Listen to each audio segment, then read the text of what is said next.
नमस्कार दोस्तों, मैं अंकुर उपाध्याय स्वागत करता हूं आप सभी का आपके अपने YouTube channel share market analysis में। यहां पे बात करूंगा आप सभी के साथ मेटल स्टॉक्स के बारे में। मेटल स्टॉक्स की बात करें तो खबर तो लास्ट फ्राइडे से, ये जो परसों फ्राइडे गया है इससे नहीं, लास्ट फ्राइडे से मेटल स्टॉक्स के लिए अच्छी आते हुए दिखी है। बट उसके बावजूद स्टॉक के प्राइसेस नहीं बढ़ रहे हैं। 2-3 बार बीच बीच में जंप भी आता है, नेक्स्ट डे कहीं ना कहीं कूल डाउन हो जाते हैं। एंड सबसे इंपॉर्टेंट बात यह है कि जैसे ही तेजी बनती है लोगों को लगता है शेयर्स भागेंगे, सारी पॉजिटिव चार्ट पैटर्न, सब में बाय कॉल, एंड उसके बाद अगले दिन वो नीचे आ जाते हैं। अब सवाल ये उठता है कि ये कब तक सिलसिला जारी रहेगा और यहाँ पे क्या खरीदने का मौका है या फिर बेकार है, व्यर्थ हो रहा है समय, पैसा वेस्ट हो रहा है। इसी के बारे में समझने की और जानने की कोशिश करते हैं। सबसे पहले मैं आप सभी के साथ मेटल्स के कुछ कमोडिटी के प्राइसेस बताना चाहूंगा जो कि बहुत ही ज्यादा इंपॉर्टेंट है आप सभी के साथ शेयर करना। तो मेटल्स के कमोडिटी के प्राइसेस समझते हैं, उसके बाद बात करेंगे कि क्या करें और क्या ना करें। स्टार्ट करते हैं बिना किसी देरी के। मैं यहाँ पे आप सभी के साथ 3 स्टॉक्स के बारे में बात करूंगा। मेटल्स की बात करें तो Tata steel, JSW steel and Vedanta, and आप सभी के साथ हिंडाल्को पे भी बात करेंगे। जेएसडब्ल्यू स्टील में आप लोगों ने देखा काफी बढ़िया एक्शन देखने को मिला है पिछले कुछ दिनों में। सबसे पहले मेटल्स की बात करें तो सिल्वर लाल निशान, ऑलमोस्ट फ्लैट टू पॉजिटिव है, लाल नहीं है, फ्लैट टू पॉजिटिव है। स्टील के प्राइसेस में एक बार फिर से 1% की तेजी देखने को मिली है, बट एचआरसी स्टील का दाम लगभग 0.8% गिरकर बंद हुआ है। वहीं बात करें बाकी के एल्यूमिनियम प्राइसेस, बाकी के मेटल प्राइसेस, तो एल्यूमिनियम फ्लैट टू पॉजिटिव है, लीड में 1% की तेजी है, जिंक 1.25% नीचे और निकल लगभग फ्लैट टू पॉजिटिव है। तो मिक्स आ रहा है, कुछ ज्यादा खास संकेत नहीं है। दैट मींस हमें क्लियर कट स्टॉक के प्राइस के एक्शन पे फोकस करना चाहिए।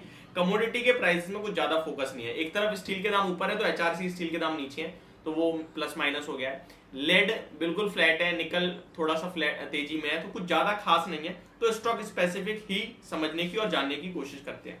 सबसे पहले हिंडाल्को की बात करते हैं। 415 पे ट्रेड कर रहा है ये स्टॉक। क्या करें? देखिए, जो भी काम करना है कैश मार्केट में करना है। कैश मार्केट अगर आपको समझ में नहीं आता है तो इसका मतलब है डिलीवरी में आप खरीदोगे, फ्यूचर्स ऑप्शंस में नहीं करोगे कामकाज, इंट्राडे नहीं करोगे काम, इसको कैश में खरीदोगे इन्वेस्टमेंट पर्पस से। लेकिन आपका व्यू बहुत छोटा होगा, 1 महीने 1.5 महीने का होगा ज्यादा से ज्यादा, और खरीदोगे कैश में क्योंकि ऑप्शंस में प्रीमियम गिर सकते हैं और बिना बात के लॉस हो सकता है, बड़े लॉट साइज है सबके। अगर फ्यूचर में लोगे तो वो डर आपको कटवा देगा, पोजीशन वॉलिटिलिटी आपको कटवा देगी, लॉट साइज बड़ा है। इसीलिए कैश मार्केट में लेना है अपनी रिस्क के अकॉर्डिंग। अगर हिंडाल्को की बात करूं तो देखिए, स्टॉक में 447 तक की तेजी बनी, वहां से एक शार्प करेक्शन हुई, 400 रुपए के आसपास शेयर आया और वहां कंसोलिडेशन दिखाता है, थोड़ा ऊपर में जाता है, नीचे जाता है, ऊपर 425 तक जा रहा है। अच्छी बात है, इस कंसोलिडेशन में जितने भी हाईज लगे हैं वो हायर हाईज हैं और जितने भी लो लगे हैं वो प्रीवियस लो को ब्रेक कर भी रहे हैं और नहीं भी कर रहे हैं। दैट मींस हम एक चीज समझ पा रहे हैं कि ऊपर में लेवल ब्रेक हो रहा है, नीचे में नहीं हो रहा है, सिंपल सी भाषा में। अब अगर हिंडाल्को की बात करूं, 415 एक बहुत अच्छा लेवल है। 410 और 405, 400 यहां आप खरीदने के ही मौके ढूंढे। जो भी अमाउंट आप लगा रहे हैं 3 टुकड़ों में लगा लीजिए। 415 जो करंट है बहुत अच्छा है, कोई इशू नहीं है। अगर बहुत अच्छा है तब रहेगा 410 मिल जाए और 405 400 मिल जाए। लेकिन करंट मार्केट से आप थोड़ा सा खरीदो, थोड़ी डिप मिले 5 पॉइंट्स की, 1% की, दोबारा लो, फिर अगर 405 402 पे आए और खरीदो और बैठ जाओ चुपचाप। कोई स्टॉप लॉस लगाने की जरूरत नहीं है। नीचे में जितना भी जाएगा वो आप एडिशनल अपने लिए एडिशनल बेनिफिट समझोगे, सिंपल सी भाषा में बोलूं तो। स्टॉक ऊपर में आपको ये 440 दिखाएगा, वही टारगेट रखने और होल्ड करना है। एंड अगर आप लॉन्ग टर्म पर्पस यानी 1 साल और 1.5 साल की सोच रहे हो तो ये स्टॉक 550 तक का कैंडिडेट बनने की दम रखता है। नेक्स्ट स्टॉक है टाटा स्टील। देखिए, टाटा स्टील को लेकर सबसे ज्यादा बुलिशनेस हुई थोड़े दिनों में, जो कि तेजी बनी स्टील स्टॉक्स में। अब टाटा स्टील की बात करें तो लॉन्ग टर्म पर्पस से तो मैं आपके साथ 102 रुपए पे मैंने एक व्यू शेयर करा था, बहुत लंबे समय का, 2 साल का। 2 साल में 140 रुपए मिनिमम आएगा। ये किसी भी वक्त आ सकता है, हो सकता है 6 महीने में आ जाए, 1.5 साल में आ जाए, 2 साल में आ जाए या 2 महीने में आ जाए। 140 मतलब होता है 40%।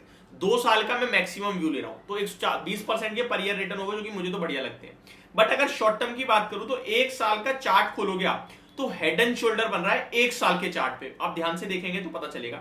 और उस हेड एंड शोल्डर का लोअर एंड है 96 और टॉप लगाया था 125 का। तो स्टॉक अभी हेड एंड शोल्डर में ही ट्रेड कर रहा है, कोई ब्रेकआउट कोई ब्रेकडाउन नहीं है। कोशिश कर रहा है स्टॉक की ऊपर की तरफ जाए 124 रुपए तक। तो शॉर्ट टर्म की टारगेट्स की बात करें तो आपको अपने लोएस्ट एंड पे, स्टॉक के लोएस्ट एंड पे यानी कि 104 105 पे खरीदना है, 115 114 के आसपास बेचना है। यहां से भी अगर आप लेना चाहते हैं तो कोई इशू, कोई दिक्कत नहीं है, स्टॉक को आप ले सकते हैं। स्टॉप लॉस डीप आएगा 140 और सॉरी 104.5 का, यानी कि ऑलमोस्ट 4 रुपए का स्टॉप लॉस हो गया। टारगेट की बात करें तो 112 जो कि 3 रुपए, तो टारगेट, पहला टारगेट स्टॉप लॉस से छोटा है, दूसरा 115 का हो सकता है। तो ये व्यू होना चाहिए आपका। लेना है पॉजिटिव ही है, लेकिन नीचे मिल जाएगा तो ज्यादा अच्छा रहेगा। वेदांता की बात कर लेते हैं, 276 पे लोअर एंड पे है। सिंपल सी भाषा में इन लेवल्स पे बेचना नहीं है, खरीदना चाहते हो बिल्कुल ले सकते हो। छोटा स्टॉप लॉस चाहते हो 275 का है, जो कि केवल और केवल 2 रुपए का बनता है, और उससे नीचे जाता है तो ऐसा नहीं है खराब हो जाएगा, नहीं। 265 का है सबसे इंपॉर्टेंट लेवल, वो जब तक ब्रेक नहीं होगा पॉजिटिव ही रहना है। तो सवाल ही उठता है कि क्या करें। तो आप अगर बीटीएसटी या एफएनओ में भी ले लो तो 2 रुपए का स्टॉप लॉस है, 4000 रुपए हो जाते हैं, यानी कि 2000 का लॉट साइज है। तो या तो स्टॉप लॉस लगा दोगे तो वो 4000 कटवा दोगे, कोई मतलब 2 रुपए का स्टॉप लॉस भी हो गया, 4000 ले गया, एफएनओ में भी ट्रेड करा आपने, तो फिर आपको वहां पे काटनी है, क्योंकि उसके बाद बड़ा गिरावट होगी तो आपका लॉस बढ़ सकता है। कैश मार्केट में लो तो आप 2-3 स्ट्रेटेजी बना सकते हो। पहला यहाँ खरीदो, दूसरा 270 पे खरीदो, 265 का स्टॉप लॉस, 285, 290, 95 के टारगेट्स रखो और बाय करके चलो। जेएसडब्ल्यू स्टील की बात कर लेते हैं। देखिए ये स्टॉक ऐसा है कि ये सरप्राइज मूवर रहता है, काफी तेज भाग गया स्टॉक। मैं इस स्टॉक पे भी टिप्पणी नहीं करूंगा, वन साइडेड मूव आया है, let the stock fall and उसके बाद देखेंगे, अदरवाइज इग्नोर कर सकते हैं आप। बाकी स्टॉक लॉन्ग टर्म पर्पस से बहुत अच्छा है। ये मेरी तरफ से आपके लिए वीडियो मेटल स्टॉक्स पे। Thank you so much for watching this video, have a great day guys.